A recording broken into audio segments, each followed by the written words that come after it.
Welcome back to ANN7 Prime. We're coming to you first fast and live from our Midrand studios here in Johannesburg. It's gone 7:30 p.m. Central African time. I'm Audrey Chimwanda, and this is our top story. The Finance Minister, Gigaba, is living up to his promise of expediting transformation. The commitment is visible in his choice of the new economic advisor.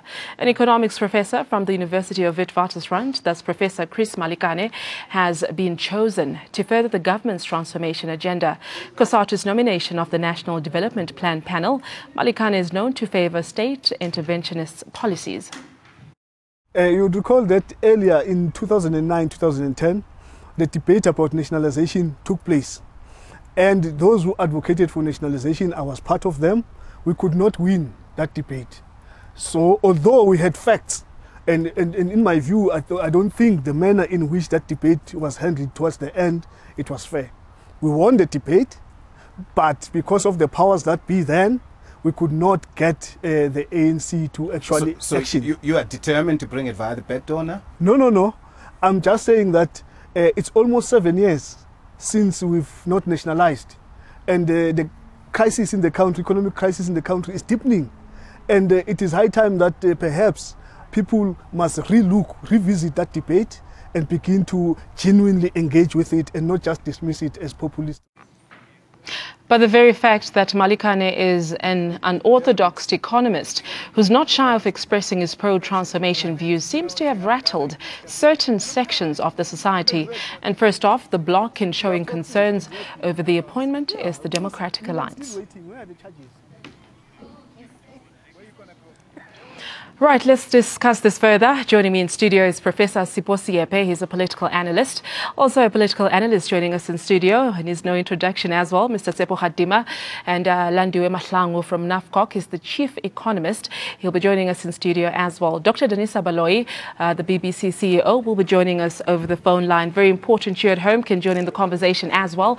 We appreciate your tweets and your views. Our Twitter handle is at ANN7TV. Would love to engage you. Gentlemen, very warm welcome to ANN7 Prime. Thank you for joining us. I'll start with you, Professor Sipho Siepe. We were talking about this before we started the show. Sure. Why it's important for people to understand why radical economic transformation needs to happen before we go into the advisor of the new finance minister and what his role is going forward. Yeah, I think first of all we must understand that we come from a history of oppression and colonization, and that is a history that the entire continent has gone through.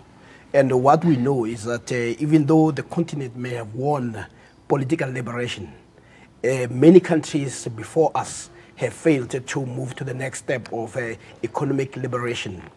And our struggle was always about the total emancipation of black people, both in terms of the politically, culturally, and economically. And in the last 22 years, we have cemented and consolidated democracy, political democracy.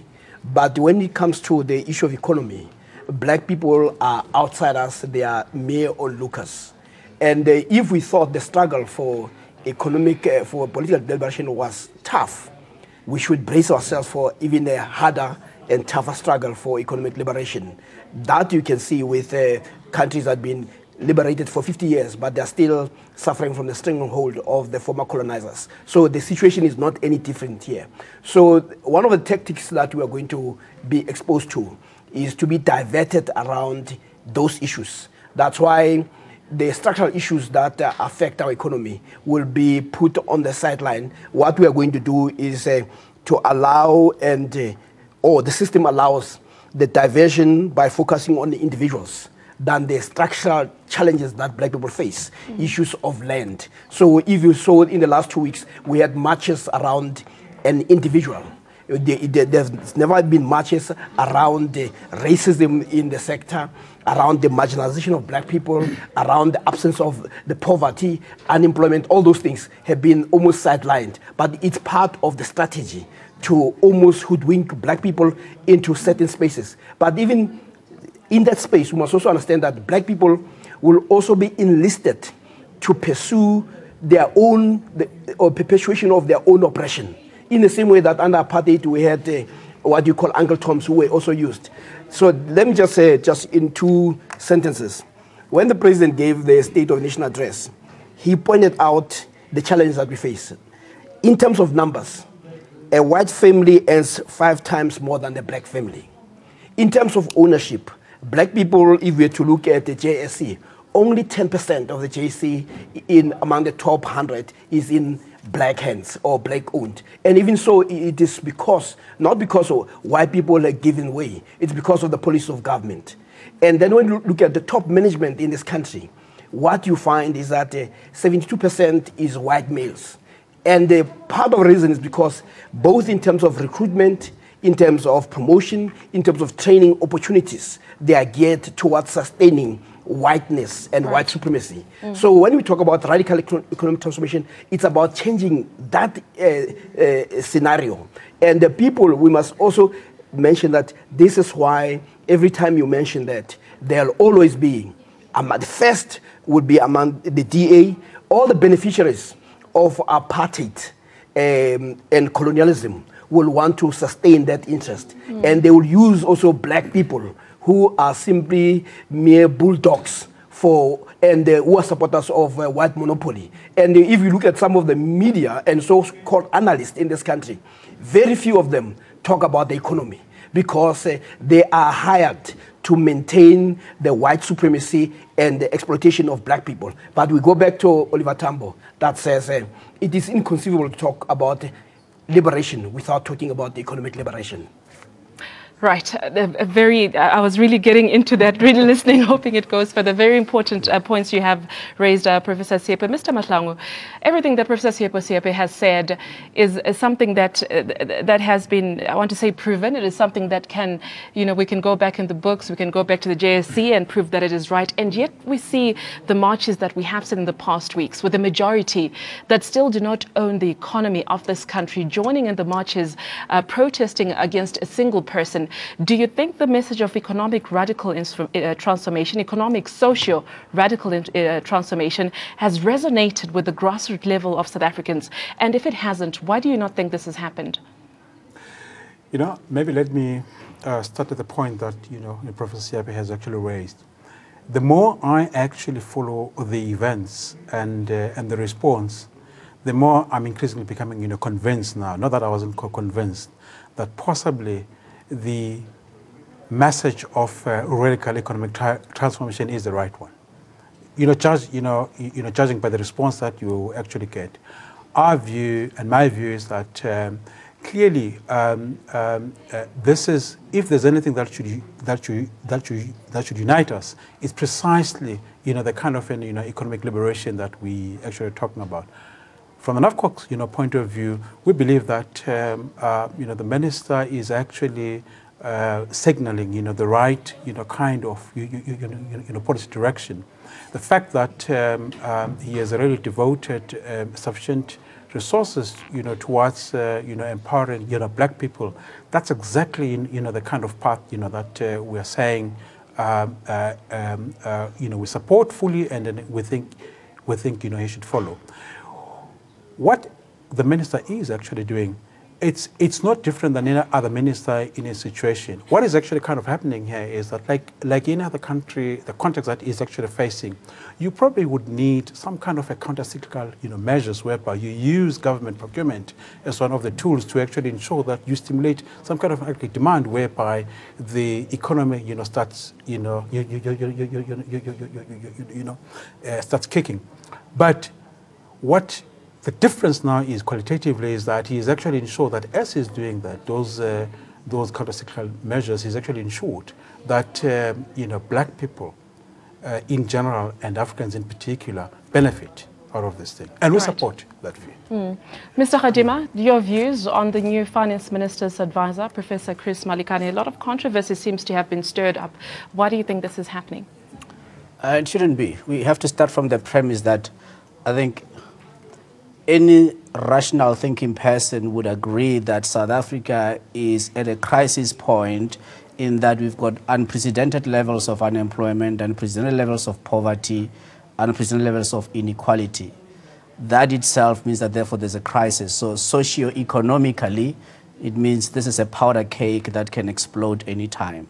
And once you agree with that, you then have to have a look and say, but hold on, since we became a new nation in 1994, what are exact policies and instruments socio-economically that have been used to reverse this situation, which is not new. It is only just compounded and become a much more bigger problem. And when you look at over the last period from 1994, clearly anybody who at this point in time would deny that we need radical socio-economic transformation, such person really should be lynched, because our economy, our country will descend into the levels of anarchy. It is absolutely not in the interest of anybody where you can sit with the levels of unemployment that we have, the imbalance that we have, the inequality that we have, and the poverty levels that we have. It is just not in the interest of anybody else. So if you look at it, it's okay. From 1994 to date,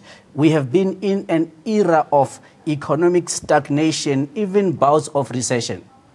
Therefore, what are the key causes of that stagnant economic growth as well as bouts of recession?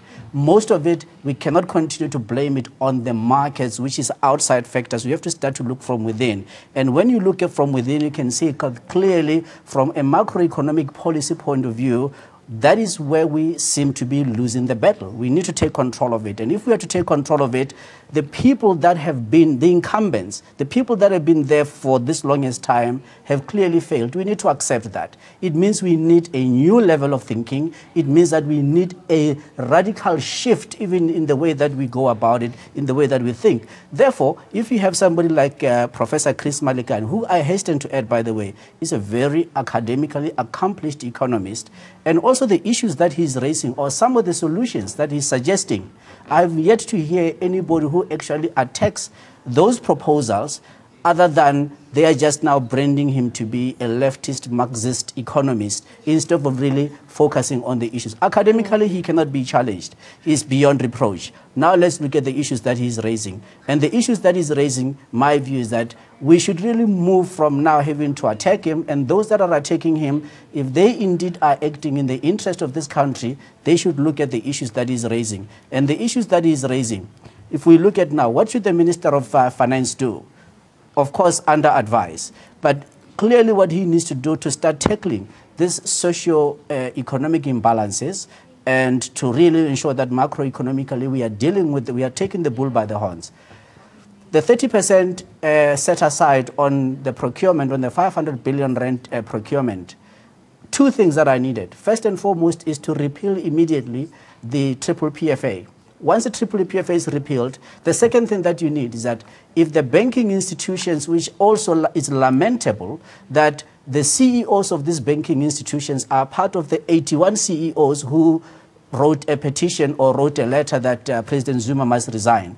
And we see their hostility continuing, that they have yet to come and say that they will support the 150 billion rand set aside for black businesses.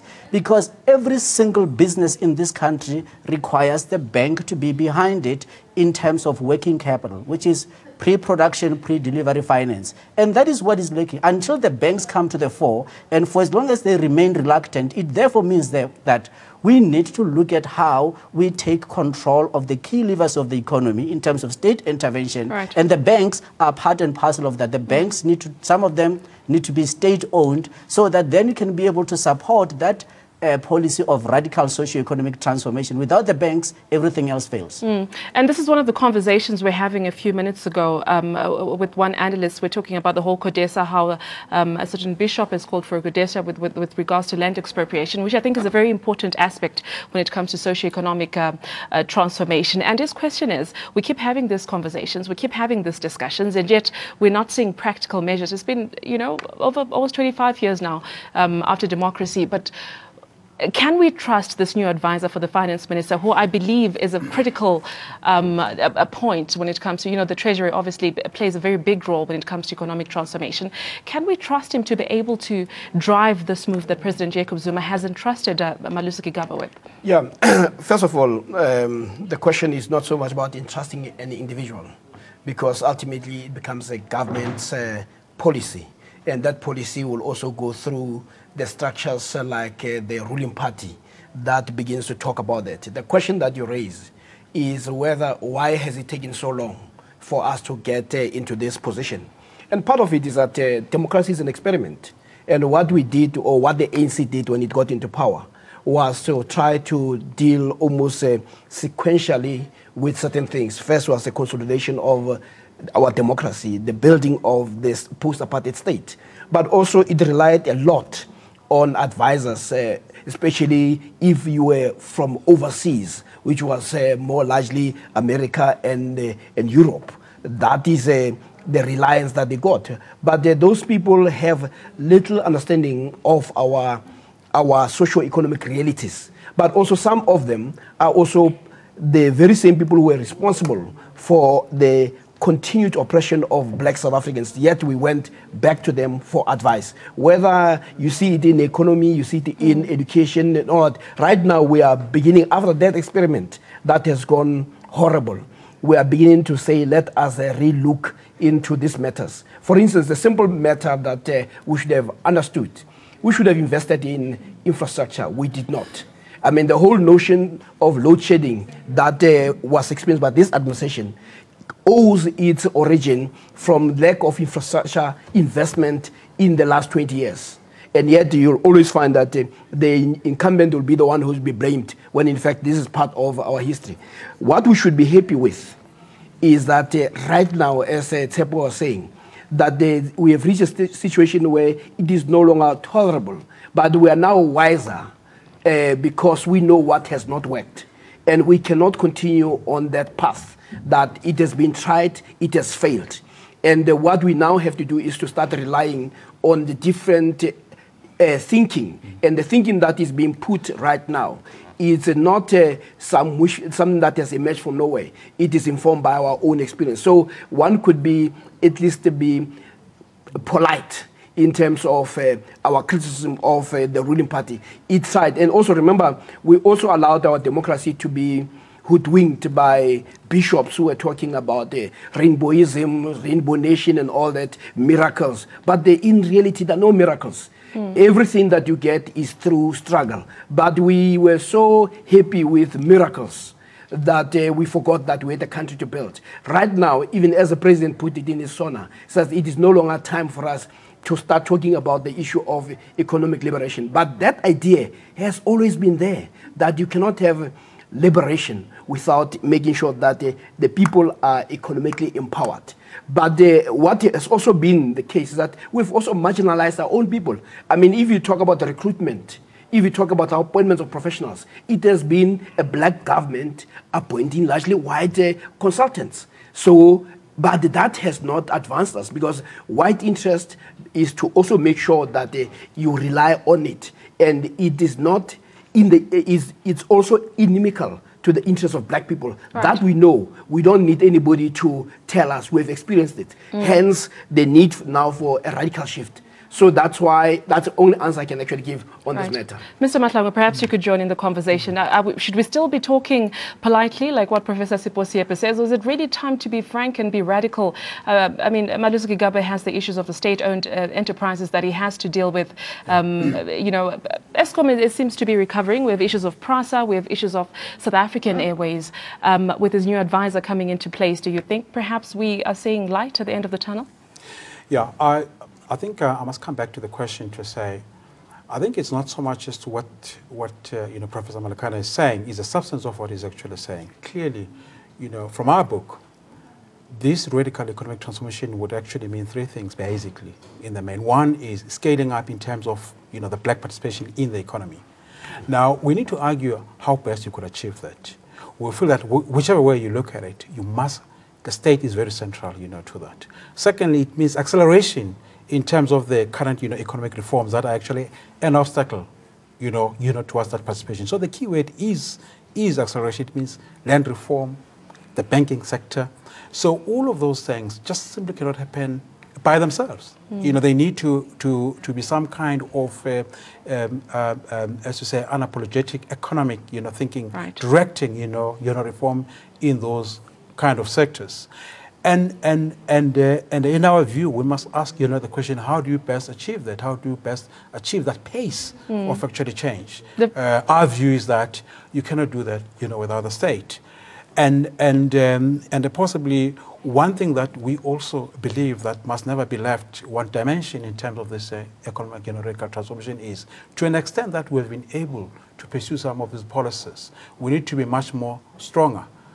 Just in terms of some of the empowerment, intervention that we actually have. And now, in our view, this notion of actually fronting and other things, we should be very hard on that. Can you do that on its own? Can the private sector actually policy itself? We doubt. We feel that that must be done by the state intervention. So if you actually unpack what is actually saying, you cannot escape the fact that really, the state has to play a role, more so now when we are so vulnerable, because, we are, for all intents and purposes, at our weakest point. And this is the time. I say the economy at its weakest point. I think, this is the time that it should actually play a much, much more active role, more than it's actually, usually thought. And I want to appreciate our viewers back home who are joining in the conversation, engaging us. We certainly appreciate it. We see your tweets. Perhaps you can respond to this, Mr. Gigaba, this tweet that's coming from at TA_Afro. He says, is South Africa ready right now to take control and ownership of the economic transformation at this present junk status? I think this is one of the major concerns that South Africans are grappling with, because it appears to be a foreign concept that they do not quite know how to deal with. Yeah, listen, junk status only has a meaning to the extent that we as a country are continuing to pursue the failed, discredited practice of deficit financing. So one of the things that Minister Gigaba needs to do immediately is to announce that he has forgone the practice of deficit financing. And also he needs to come up with measures to refinance our existing debt, not from the existing lenders. He needs to refinance our debt from another quarter, which is indifferent to the views of the credit rating agencies. So indeed, we should not worry about the credit rating agencies. We can only become immune to their influence and to their driving of our local politics by ensuring we do those two things: forgo deficit financing, refinance the debt that we have. But most importantly, the system currently as it stands at Treasury and through legislation needs to be demolished. Unless you demolish it, we need to bring an end to some of the army of advisors that are at Treasury who are earning billions of rands a year in fees, the investment banking firms that are American, most of them, that are earning billions, that have been advising and actually driving us towards an economic cliff in a brakeless bus. So we need to chuck them out because they've been driving us in the wrong direction. So one of them is Goldman Sachs. By the way, Goldman Sachs is the one that was the chief architect of the Greece's economic crisis and their defaulting on their sovereign debt. We are about to default on our sovereign debt. We need to do those things urgently.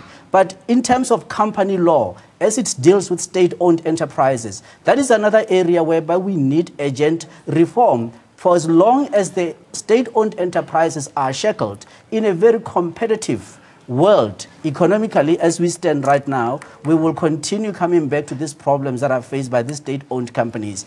And if we were to follow the example that was taken by China in 1994, where they radically transformed company law, the net result today is that 103 of the world's top 500 companies are Chinese, and they are state-owned, I hasten to add.